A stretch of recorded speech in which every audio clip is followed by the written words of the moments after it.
मैं शेर पढ़िया, फड़क गया ख्वाजा यासीन, रोया उस दिन उस तरह मेरा तारुफ होया।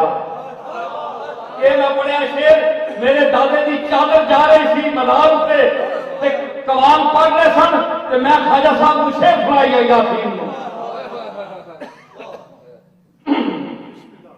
ये कौन मर के नसीर कौन, ये मर कर तेरी गली से उठा,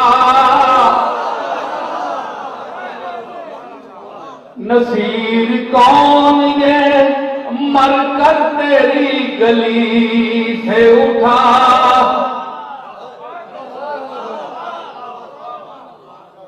नसीर कौन ये उनकी गली से मर के उठा, ये किस गरीब की मैयत उठाई जाती है, ये किस गरीब की, किस गरीब की, ये किस गरीब की।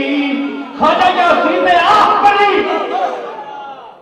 और रोए, आंखों लगा मार देगा मेरे पीर ने पुत्रा,